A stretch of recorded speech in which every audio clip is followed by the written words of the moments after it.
Hi students, welcome to NN thoughts. ఈరోజు మనం intermediate first year second lesson ప్రమాణాలు మరియు కొలతలు గురించి నేర్చుకుందాం. యూనిట్స్ అండ్ మెజర్మెంట్స్ గురించి మనం నేర్చుకున్నాం. పార్ట్ 1లో మనం భౌతిక రాశి అంటే ఏమిటి, భౌతిక రాశి ఎన్ని రకాల గురించి వివరంగా నేర్చుకున్నాం. పార్ట్ 2లో మనం ఇప్పుడు ఆ భౌతిక రాశులను కొలవాలి అంటే ఖచ్చితంగా మనకు ప్రమాణ వ్యవస్థ గురించి తెలిసి ఉండాలి. ఇప్పుడు మనం ప్రమాణ వ్యవస్థ అంటే ఏమిటి, what is system of units గురించి నేర్చుకున్నాం. ప్రమాణము అంటే ఏమిటి, ఫస్ట్ ప్రమాణం అంటే ఏంటి నేర్చుకున్నాం. ఏదైనా భౌతిక రాశిని కొలవటంలో నిర్దిష్టమైన అనియతంగా ఎంచుకున్న అంతర్జాతీయంగా ఆమోదం పొందిన ప్రామాణికమైన ఒక విలువతో పోల్చటం జరుగుతుంది. ఈ ప్రామాణిక విలువనే ప్రమాణము అంటారు, ప్రామాణిక ప్రమాణం అంటారు. లేదా సింపుల్గా అర్థం కావాలంటే ఒక భౌతిక రాశిని కొలవటంలో వచ్చిన ఫలితాన్ని ఒక సంఖ్యతో పాటు దానికి ప్రమాణాన్ని సూచిస్తారు. ఫర్ ఎగ్జాంపుల్, పెన్ను యొక్క పొడవును మన సెంటీమీటర్ స్కేల్ సహాయంతో కొలిచినప్పుడు దీని యొక్క పొడవు మనకి 14.5 సెంటీమీటర్స్ వచ్చినది. అంటే 14.5 అనేది నెంబర్, అదేవిధంగా సెంటీమీటర్స్ అనేది పొడవు యొక్క ప్రమాణము. Unit. A unit of physical quantity is the standard reference of the same physical quantity which is used for comparison of the given physical quantity. Simply, measurement of physical quantity is expressed by number accomplished by a unit. ఈ సింపుల్గా అర్థం కావాలంటే unit అంటే మనం measurement చేసే physical క్వాంటిటీకి number plus ఆ unit, ఆ ఫిజికల్ క్వాంటిటీ యొక్క యూనిట్స్ని మనం యాడ్ చేస్తాం. ఫర్ ఎగ్జాంపుల్, ఏదైనా ఒక ఆబ్జెక్ట్ని మనం మెజర్మెంట్ చేసినప్పుడు దాని యొక్క లెంత్ 20 సెంటీమీటర్స్ లేదా 20 మీటర్స్ వచ్చింది అనుకోండి. 20 is the number and length is the length units centimetre or metres. ఆ విధంగా మనం ప్రమాణాన్ని తెలియజేస్తాము. అయితే ప్రమాణం అంటే ఏంటో నేర్చుకున్నాం.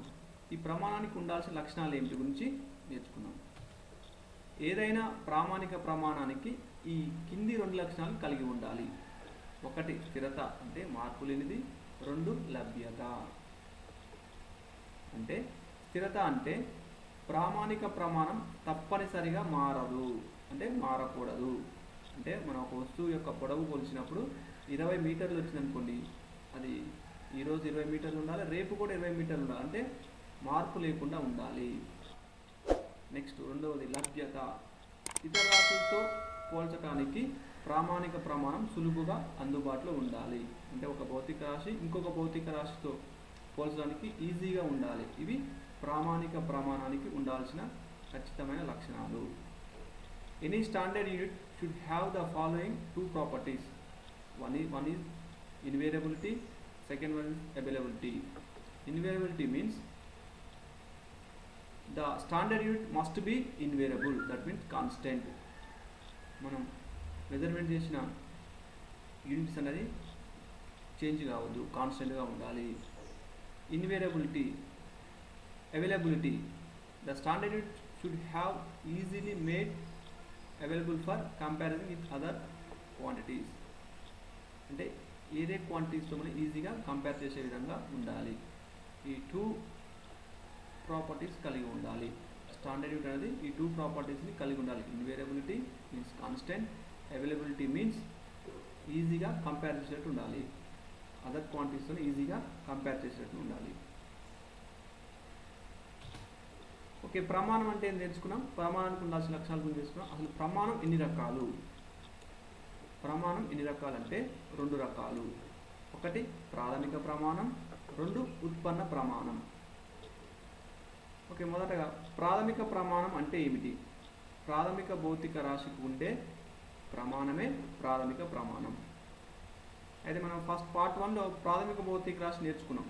అంటే ప్రాథమిక భౌతిక రాశి అంటే స్వతంత్రంగా ఉండే భౌతిక రాశి. ఇతర రాశులపై ఆధారపడని రాశులను భౌతిక రాశులు అంటాం. ఆ భౌతిక రాశులకు ఉండే ప్రమాణమే ప్రాథమిక ప్రమాణము. మనకి ప్రాథమిక భౌతిక రాశులు ఎన్ని ఉన్నాయి? మనకి మొత్తం 7 ఉన్నాయి. లాస్ట్ క్లాస్లో నేర్చుకున్నాం. పొడవు ఒకది ప్రాథమిక భౌతిక రాశి, ద్రవ్యరాశి ప్రాథమిక భౌతిక రాశి, కాలము, విద్యుత్ ప్రవాహము, ఉష్ణోగ్రత, కాంతి తీవ్రత, పదార్థ రాశి. ఈ 7 భౌతిక రాశులకు ఉండే ప్రమాణమే ప్రాథమిక ప్రమాణం. అంటే పొడవుకు ప్రమాణం మీటర్, ద్రవ్యరాశికి ప్రమాణం కిలోగ్రామ్, కాలంకు ప్రమాణం సెకండ్, విద్యుత్ ప్రవాహానికి ప్రమాణం యాంపియర్, ఉష్ణోగ్రతకి ప్రమాణం కెల్విన్, కాంతి తీవ్రతకి ప్రమాణం క్యాండిలా, పదార్థ రాశికి ప్రమాణం మోల్. ఇవి 7 కూడా ప్రాథమిక ప్రమాణాలు, ప్రాథమిక భౌతిక శాస్త్ర ప్రమాణాలు. Units are 2 types, fundamental units and derived units. Fundamental unit means the units for the fundamental quantities are called fundamental units. In previous class already we discussed fundamental physical quantity. Fundamental physical quantity means does not depend upon other quantities. Always independent physical quantities are called fundamental physical quantity. The physical quantity have the units is fundamental units. We have 7 fundamental physical quantities are there.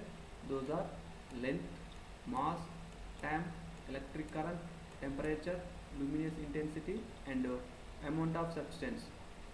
These 7 physical quantities units: length units meter, mass units kilogram, time units seconds, electric current units ampere, temperature units Kelvin, luminous intensity or light intensity, light brightness units candela, amount of substance units mole.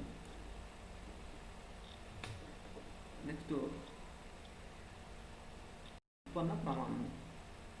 ఉత్పన్న భౌతిక రాశికి ఉండే ప్రమాణమే ఉత్పన్న ప్రమాణం అంటారు. ఉత్పన్న భౌతిక రాశి అంటే ఆధార భౌతిక రాశులపై ఆధారపడే రాశులను ఉత్పన్న భౌతిక రాశులు అంటాము. అంటే ఇతర రాశులపై ఆధారపడే రాశులను ఉత్పన్న భౌతిక రాశులు అంటాం. ఆ ఉత్పన్న భౌతిక రాశులకు ఉండే ప్రమాణమే ఉత్పన్న ప్రమాణము. ఫర్ ఎగ్జాంపుల్, వేగము అనేది ఉత్పన్న భౌతిక రాశి. ఈ ఉత్పన్న భౌతిక రాశికి ఉండే ప్రమాణం మీటర్ ఫర్ సెకండ్. వేగం అన్నది ఉత్పన్న భౌతిక రాశి. ఈ భౌతిక రాశికి ఉండే ప్రమాణం మీటర్ ఫర్ సెకండ్. బలం అనేది ఉత్పన్న భౌతిక రాశి. ఈ ఉత్పన్న భౌతిక రాశికి ఉండే ప్రమాణం ఉత్పన్న ప్రమాణం అది KG metre per second square. మన ఉత్పన్న ప్రమాణాల గురించి మనం మితులగులో మనం వివరంగా నేర్చుకున్నాము. మితులు వచ్చినప్పుడు మనం ఈ ఉత్పన్న భౌతిక రాశులు ఉత్పన్న ప్రమాణాల గురించి మనం నేర్చుకున్నాం, సవివరంగా నేర్చుకున్నాం. Okay, second one is derived units. The units for derived quantities are called derived units. Derived quantities means which is always depend upon the base quantities. Okay, that quantities units for unit has derived units. Velocity is the one of the derived quantity. That quantity units meter per second. Velocity is the derived quantity. That quantity units, that means derived units meter per second. Acceleration is the one of the derived physical quantity. That quantity units derived unit. Force kg meter per second square. Okay, we will discuss briefly in dimensions topic.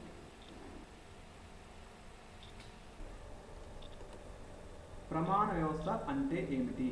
What is system of units? ప్రమాణ వ్యవస్థ అంటే ప్రాథమిక ఉత్పన్న ప్రమాణాల సంపూర్ణ సమితినే ప్రమాణ వ్యవస్థ అంటారు. ఇంతకుముందు కాలంలో వివిధ దేశాలకు చెందిన శాస్త్రవేత్తలు వివిధ ప్రమాణ వ్యవస్థలు ఉపయోగించేవారు. వాటిలో ముఖ్యంగా మనకు 4 ప్రమాణ వ్యవస్థలు కలవు. 1 FES పద్ధతి, 2 CGS పద్ధతి, 3 MKS పద్ధతి, తర్వాత 1971 వచ్చిన పద్ధతి SI పద్ధతి. System of units. A complete set of base units and derived units are known as system of units. We have mainly 4 types of system of units there. One is MK system, second one CGS system, third one MK system, fourth one SI system. FES పద్ధతి ఇది British engineering ప్రమాణ పద్ధతి అని కూడా అంటారు. FES పద్ధతిలో ఆధార రాశుల ప్రమాణాలు, ఆధార రాశులు పొడవు, ద్రవ్యరాశి, కాలములు. వీటికి ప్రమాణం అడుగులు, పొడవుకు ప్రమాణం అడుగులు, ద్రవ్యరాశికి ప్రమాణం పౌండ్, కాలానికి ప్రమాణం సెకండ్స్. FPS అంటే F అంటే ఫూట్, P అంటే పౌండ్, S అంటే సెకండ్. FES పద్ధతి అంటారు. దీన్ని FES పద్ధతి అంటారు. FES system base units length, mass, time. Length units foot, mass unit pound, time unit second. మన FES పద్ధతిలో అడుగులను FTలో రాస్తాం, పౌండ్ Pలో రాస్తాం, సెకండ్స్ని Sలో రాస్తాం, Sతో సూచిస్తాం. 1 మీటర్ ఈక్వల్ టు 3.28 అడుగులు. 1 kg ఈక్వల్ టు 2.20 పౌండ్స్. కన్వర్షన్కి ఇది మనకు వస్తుంది. మనకి CGS పద్ధతి, దీన్ని మనం గాసియన్ ప్రమాణ పద్ధతి అని కూడా అంటారు. CGS పద్ధతిలో ఆధార భౌతిక రాశులు పొడవు, ద్రవ్యరాశి, కాలానికి మనకి ప్రమాణాలు. పొడవుకు సెంటీమీటర్, దీన్ని CMతో సూచిస్తారు.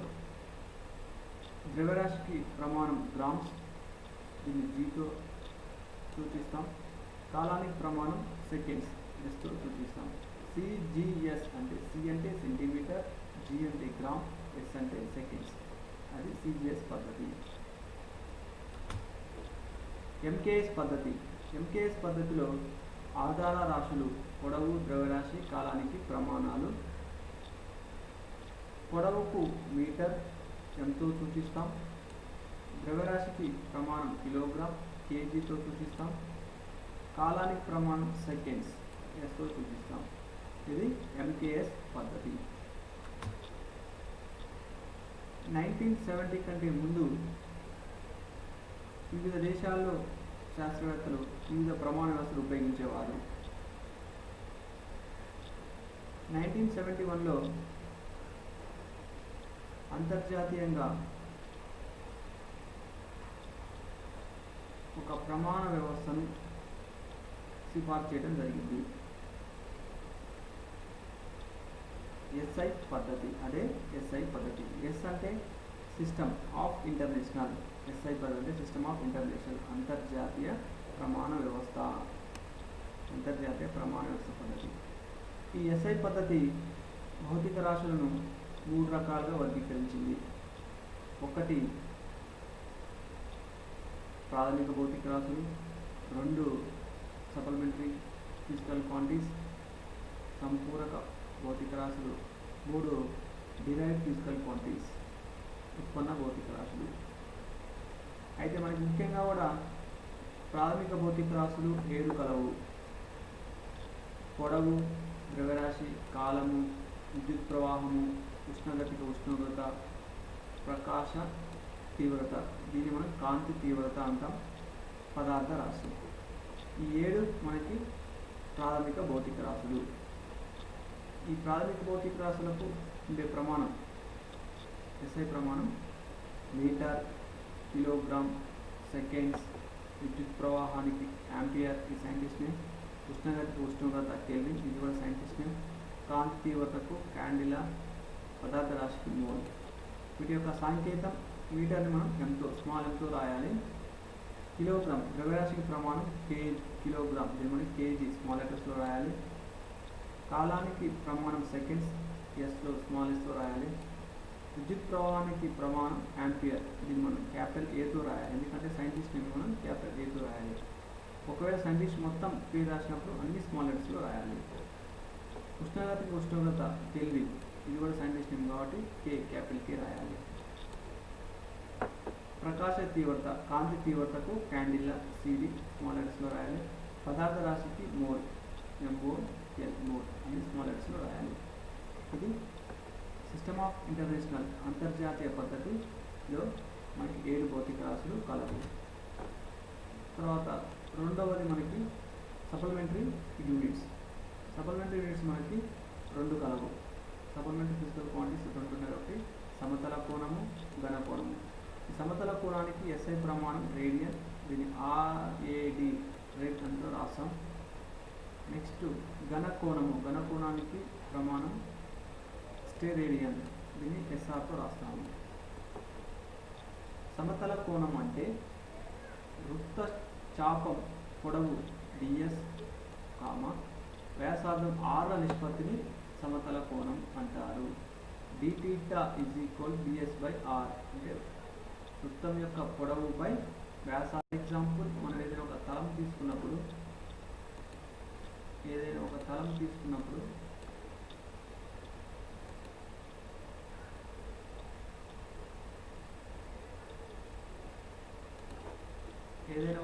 తీసుకున్నప్పుడు ఈ 2 తలాల మధ్య చేసే కోణాన్ని మనం ఏమంటామంటే సమతల కోణము అంటాము. 2 తలాల మధ్య చేసే కోణాన్ని సమతల కోణము అంటాము. ఘన కోణము గోళీయ కేంద్రంగా ఉండే ఉపరితలం యొక్క ఖండిత వైశాల్యం A, దాని వ్యాసార్థం R వర్గాల నిష్పత్తిని ఘన కోణం అంటారు. ఉపరితల వైశాల్యము బై వర్గం వ్యాసార్థం యొక్క వర్గాల నిష్పత్తిని ఘన కోణం అంటాం.